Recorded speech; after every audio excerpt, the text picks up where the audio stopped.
ও পটুদা, সাত সকালে মাঠে এত দৌড়চ্ছ কেন? বুঝবি না, শরীরটাকে ফিট রাখতে গেলে না সকালবেলা মাঠে দৌড়বি। আমাদের মতো এই বয়সে দৌড়ো দেখি তো। হ্যাঁ, তোরা পারবি না, একদম পারবি না, আমি জানি। তুমি বলছো আমরা পারবো না, দেখবে, দেখা। আমি দেখবো বলি তো আমি দাঁড়িয়ে আছি, দেখা। আমি কি করলাম, আস্তে করে দেখলাম মাঠের সাইডে একটা কুকুর ঘুমোচ্ছে। কুকুরটার কানের গোড়ায় গিয়ে একটা ভেকু বাসি বাজালাম, ব্যাস কুকুরটা চেগে মেগে মার তাড়া করলো আমাকে। আমিও মাঠের মধ্যে দৌড়েছি। হ্যাঁ, ওদিকে পড়লে তো কি রে, তুই তো হেভি দৌড়েছি, কিন্তু জানি তোর পেছনে যে দৌড়চ্ছে কুত্তাটা।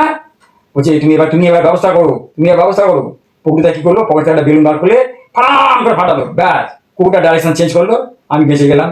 আমরা দেখলে কে আগে দৌড়লো। হ্যাঁ, বুঝতে পেরেছি তোর খুব বুদ্ধি। আচ্ছা, তুই এত বুদ্ধি নেই এখানে কেন বসে, তুই চীনে চলে যা। ওখানে সব ইউজ অ্যান্ড থ্রো, চীনের প্রোডাক্ট, বুঝলি। তুই ওদের গিয়ে বোঝাবি এত তাড়াতাড়ি কি করে লাগিয়ে দিতে হয় মানুষকে, কি করে মানুষের মধ্যে মারামারি লাগিয়ে দিতে হয়। তুই এগুলো কর, বিরাট সাইন করবি, ফাটাফাটি হবে। আমি বললাম, পটুদা সব ঠিক আছে, এবার তুমি বজ্রাসন করে দেখা হতো। পটুদা দেখবি। পটুদা হলো চোখ বন্ধ করে, পটুদা এটা করতে হবে, চোখ বন্ধ করে পটুদা বজ্রাসন আরম্ভ করলো। তারপরে যেন একটা কালো ষাঁড় পটুদাকে মারছে। আমার পটুদা তোমাকে মারছে।